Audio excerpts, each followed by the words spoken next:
Do you know who my father is? Do you know how many of you I can have removed from this estate before your Pekin wakes up tomorrow? Ma'am, I can't do that.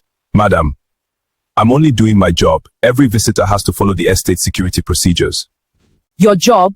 Your job is to open the gates when I arrive. Don't test my patience. I'm sorry, madam, but the rules apply to everyone. Baba Sunday, 61 years old, 22 years on that gate, did not answer.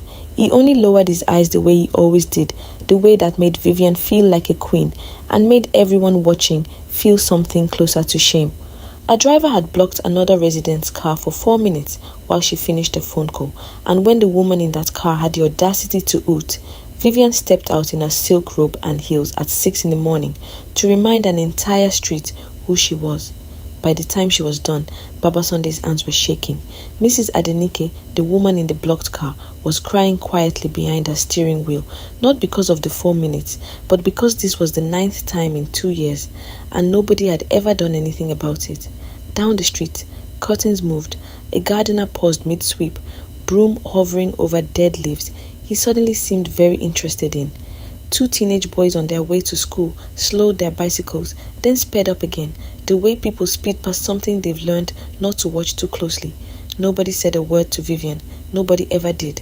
And that silence, thick, practiced, almost polite, was the exact thing that had raised her to believe she could do this over and over without consequence. Nobody in that estate expected what would happen to Vivian Coker in the months that followed. Nobody could have guessed that the girl throwing a weight around a gate at 6 in the morning would, before the year was over, be standing at that same gate asking permission to enter. But we are getting ahead of ourselves. Before we get to that morning, the one that would break her, you should know how she got here. And if stories like this keep you glued till the very end, tap subscribe and turn on the notification bell, because what happens to Vivian is not what you're expecting. Vivian Coker was born into a house where no did not exist. Her father, Chief Michael Coker, ran an import business that made him one of the richest men in Lagos by the time she was 10.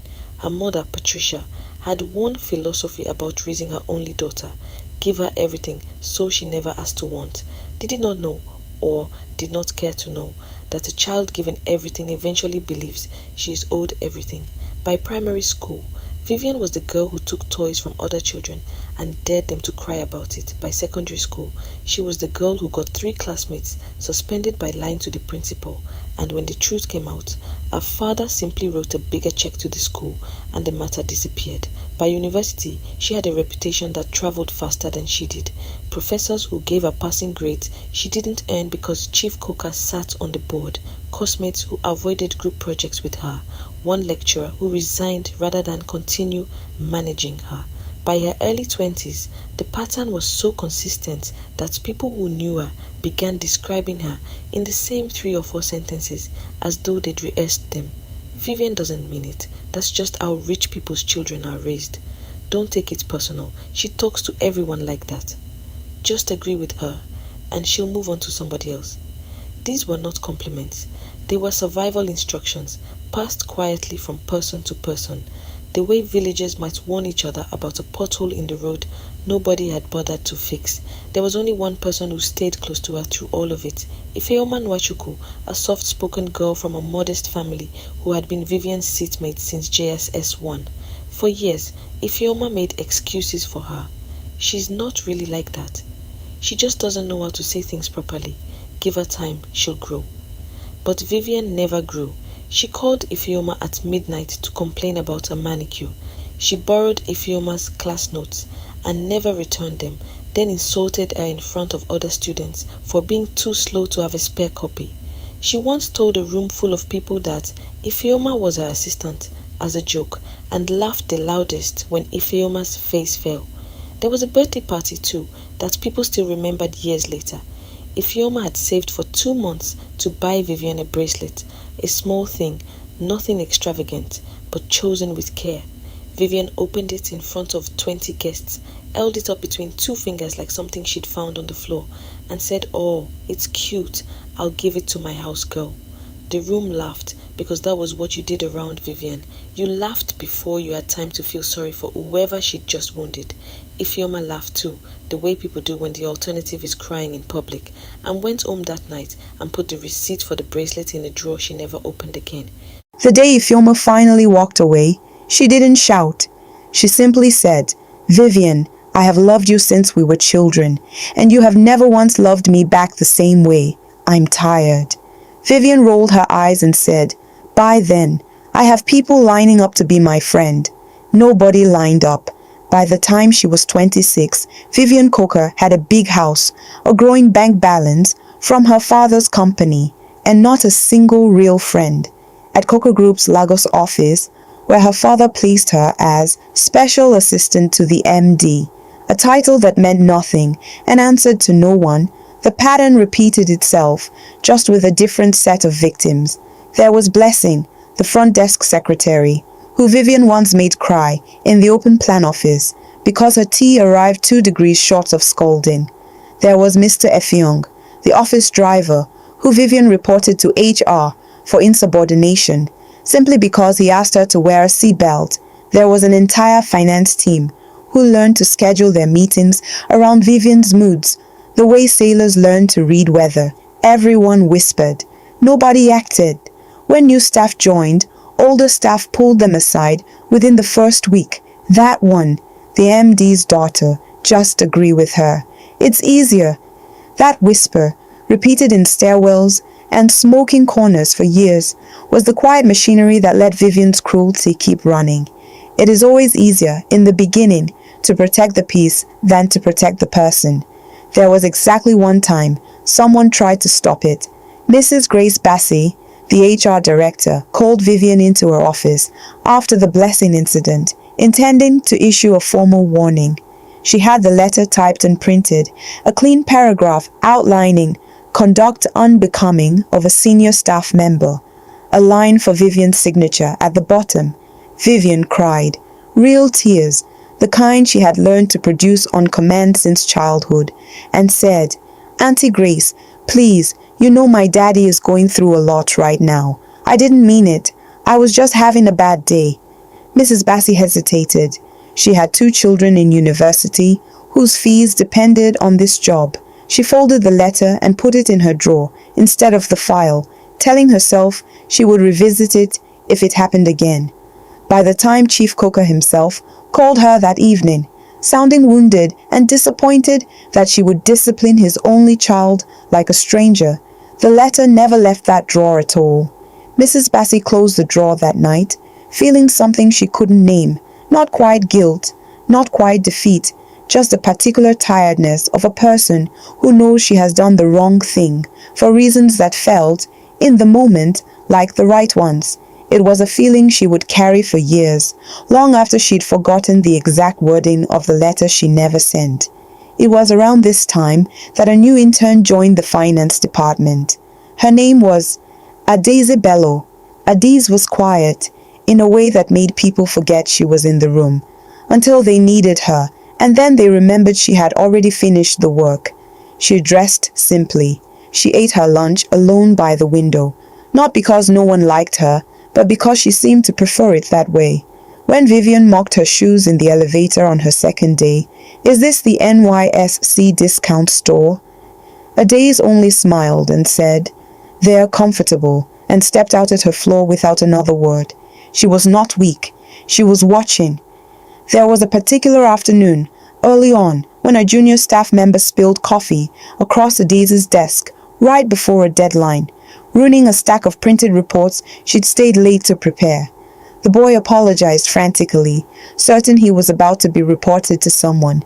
Adaeze only handed him a tissue and said, "It's fine, I'll reprint them," and did, without complaint, without mentioning it to anyone, without using it later as leverage the way Vivian might have. People noticed things like that about her slowly. The way you notice a person's kindness is not an act, but a habit, quiet, consistent, and entirely unbothered by whether anyone was watching. What nobody at Coker Group knew, not the interns who whispered about her strange calm, not Vivian, who dismissed her as beneath notice. Not even Mrs. Basie, who processed her transfer paperwork, was that Adaeze Bello had not walked into that building by accident. She had walked in with a mandate from the Financial Reporting Commission, embedded quietly inside the finance team, to trace 3 years of irregular import declarations connected to Chief Coker's company. She said nothing about it to anyone. She simply watched and filed and waited. The estate where Vivian lived happened to be the same estate where Adaze's aunt had recently bought a small bungalow. At the far end, past the gate, Baba Sunday guarded. Adaeze visited most weekends. She saw Vivian in both her worlds, office and estate, and in both, she watched the same pattern repeat like a song stuck playing. The first real escalation came at the office. Vivian was assigned to co-present a client pitch with Adaeze, who had quietly built the entire financial model over 2 weekends. On presentation day, Vivian stood up first and said, "I put this together with some help," gesturing vaguely at Adaeze, and proceeded to take questions as though every number were her own. When the client praised the analysis, Vivian smiled and said, "Thank you, I do try." Adaeze said nothing. She only closed her laptop and returned to her desk. The countdown had already begun, and Vivian did not even know it was ticking. The second escalation happened at the estate's annual charity fundraiser, an event Vivian's mother chaired every year to give back to the community. An irony nobody said out loud, least of all Patricia, who wore her most expensive jewel to every planning meeting for an event meant to raise money for families who couldn't afford school fees. Adaze's aunt had asked Adaeze to help serve at the dessert table for the evening, a small favor between neighbors.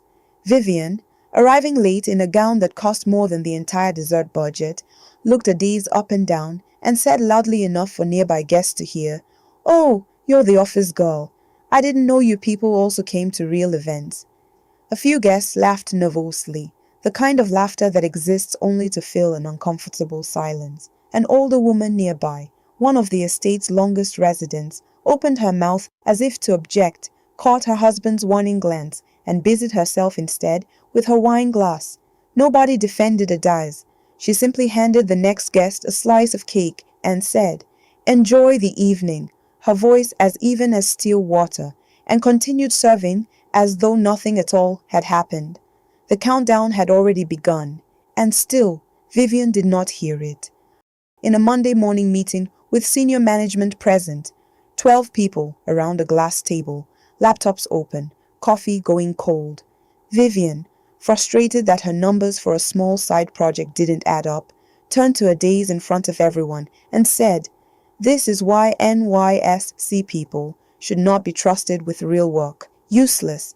She said the word twice, as if the room needed to hear it properly. Useless, honestly, useless. The room went silent, the particular silence of people trying very hard to become invisible. Blessing looked down at her notepad and pretended to write something important. Mr. Effiong, standing by the door with a delivery, flinched as though he'd been slapped himself.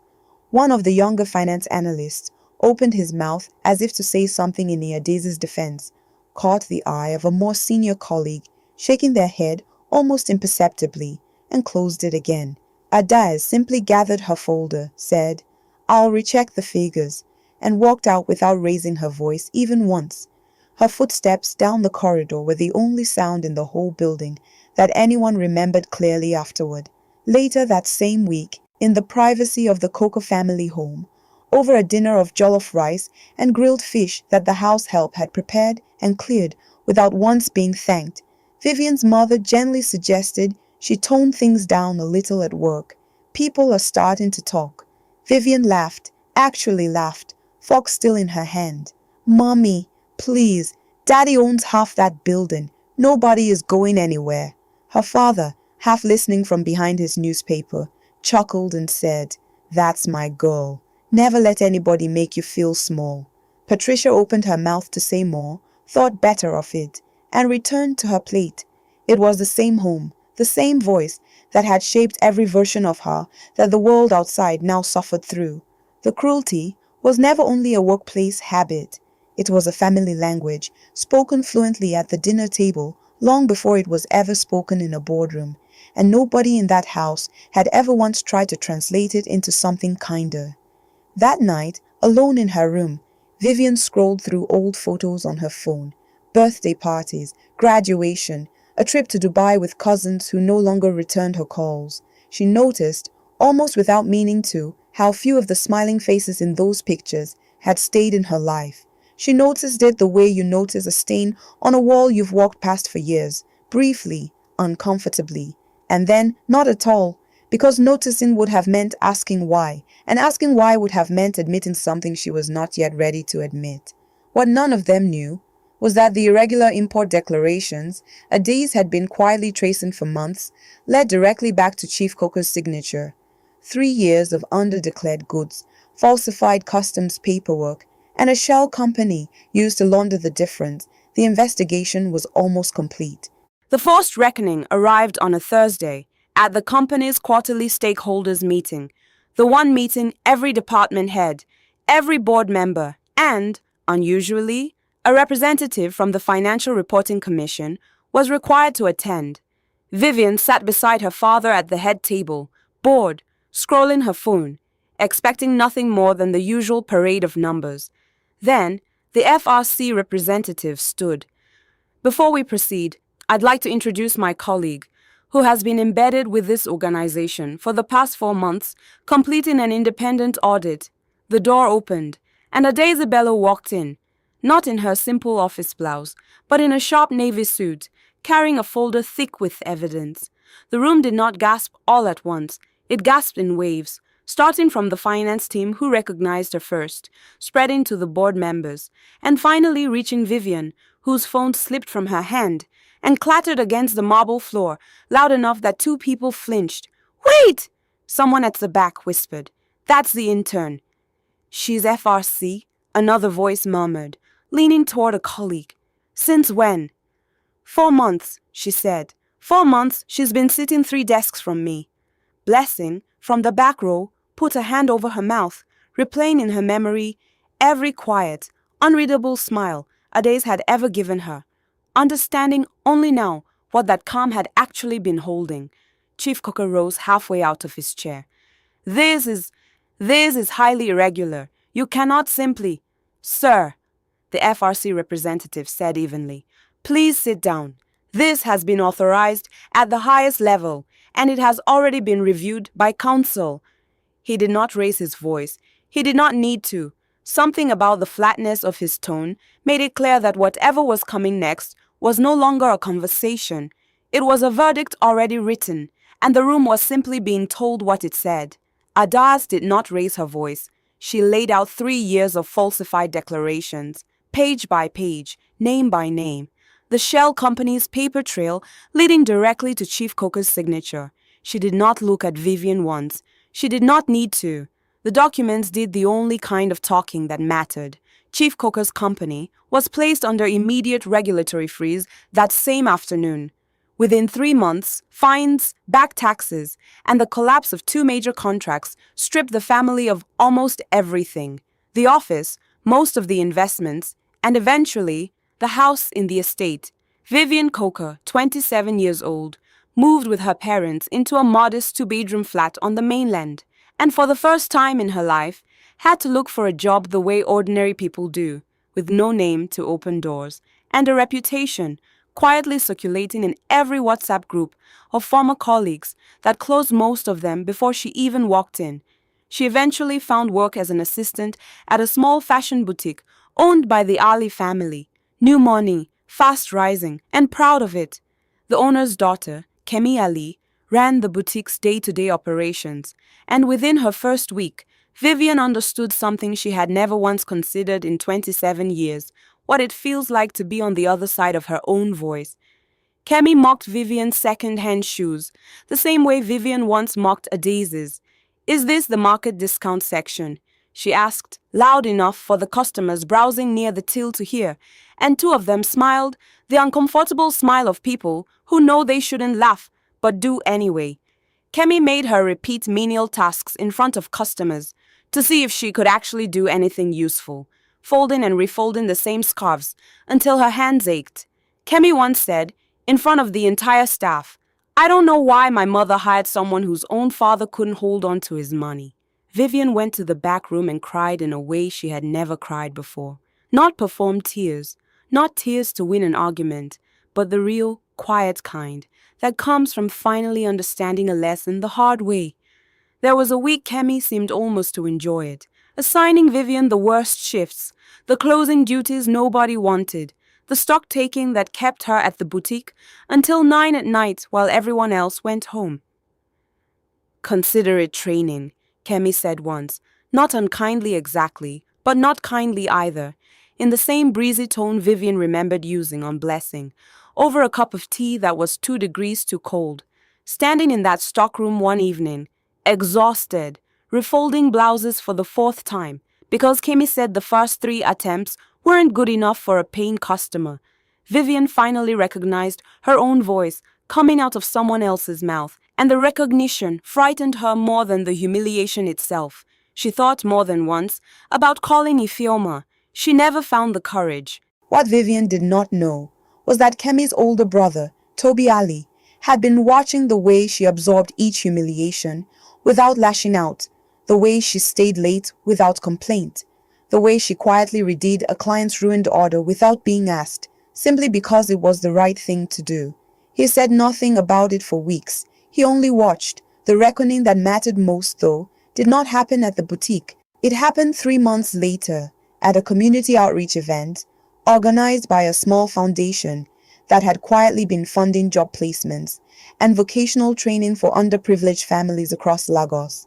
A foundation, as it turned out, founded and run by Adaeze. Vivian had come only because her mother, now working as a seamstress out of their flat, had asked her to help distribute forms. She did not expect to see Adaeze standing at the front of the hall. She did not expect Baba Sunday to be there too, now employed by the foundation as a site coordinator.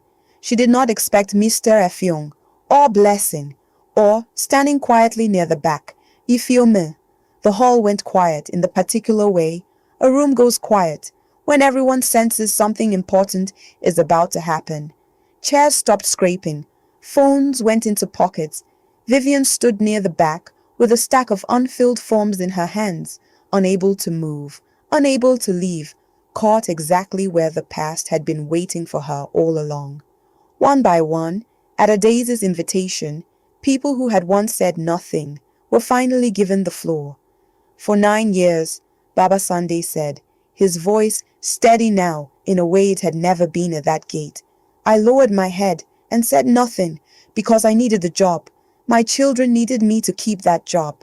I'm glad I do not need to lower my head anymore. She called me useless in front of the whole finance team. Blessing said, eyes not on Vivian, but on the room, her voice trembling only slightly. I went home that night and told my daughter I was thinking of resigning. I stayed only because I could not afford not to. I want her to know I was never useless. I was just afraid. Mr. Effiong spoke next, hands folded in front of him. A seat belt. I asked her to wear a seat belt for her own safety, and I almost lost my job for it. 22 years I drove for that family. 22 years, and one seat belt almost ended it. A younger woman Vivian barely recognized stepped forward next. The finance analyst who had once opened his mouth in that Monday meeting and closed it again. I was too scared to defend Adaeze that day, he admitted. I have thought about that silence every day since. I am only speaking now because somebody has to say it out loud. We all saw it, and we all said nothing, and that is its own kind of wrong.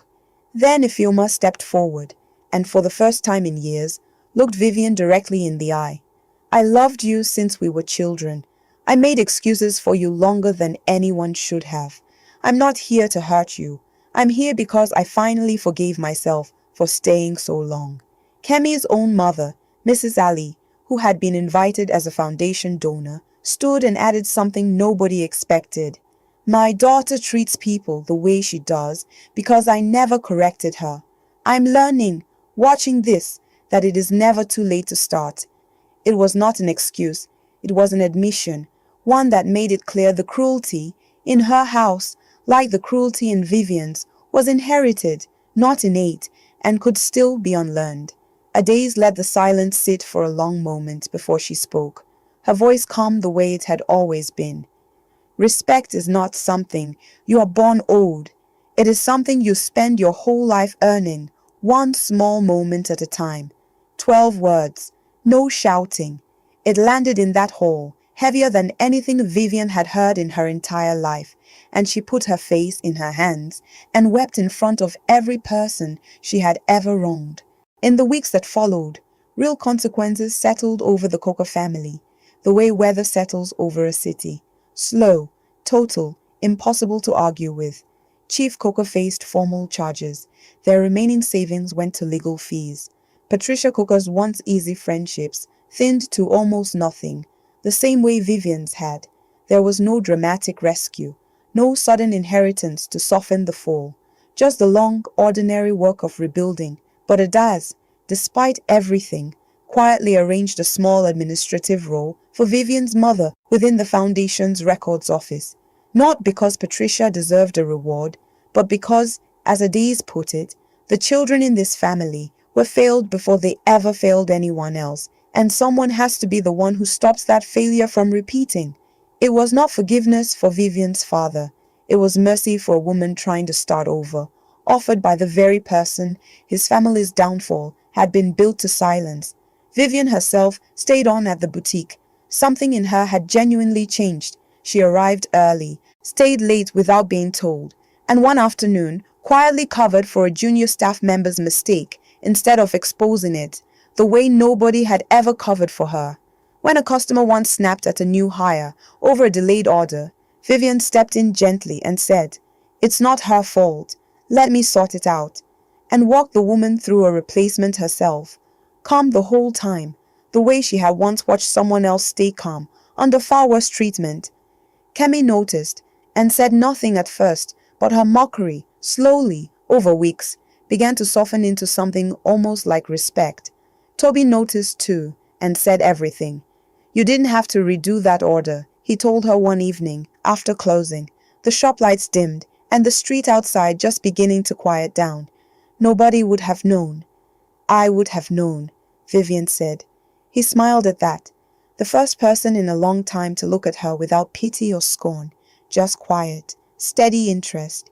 "My sister has been hard on you," he added carefully. "I used to think it was just how she is. Watching you these past months, I've started to wonder if it's how our house raised her, the same way it raised me to look away." "It's how most houses raise people," Vivian said quietly. "Mine too. Somebody just has to be the one who decides not to pass it on." Their friendship grew slowly after that, the way real things do, built on the version of her that had learned, finally, how to be small enough to be kind. He walked her to the bus stop some evenings, not because she needed the company, but because he had started to want to give it. She found herself, for the first time in her life, liked by someone for a reason she could actually name. Not her father's money, not her name, but the plain, unremarkable fact of who she had chosen to become when nobody was forcing her to change. Months later, at the estate she no longer lived in, but still occasionally visited to see old neighbors, Vivian stood at the same gate where it had all begun. Baba Sunday nodded to her, not with fear this time, but with something closer to respect. "Good evening, Ma," he said. "Good evening, Baba Sunday," Vivian replied, and meant it. Inside, at the small community hall, Adaeze was there finishing paperwork for the foundation's next outreach. Vivian approached her quietly. "Why did you help my mother, after everything?" she asked. Adaeze looked up. "Because I watched you for a long time, Vivian. I never wanted to destroy you. I wanted people around you to finally be safe." "You did," Vivian said. "You did well." "I know," Adaeze said simply, and went back to her papers. "Money can build a house, buy a name, and silence a room for a while, but it cannot buy the one thing every person eventually has to earn on their own: the right to be respected." Vivian Coker learned this only after losing everything money had ever given her, and in the end, that lesson was worth more than anything her father's fortune ever bought. Thank you so much for watching, and please don't forget to subscribe to African Folktale by Zoya. Turn on the notification so when I post more interesting stories, you will be the first to get them. I really appreciate you. I do not take your support for granted. Bye for now.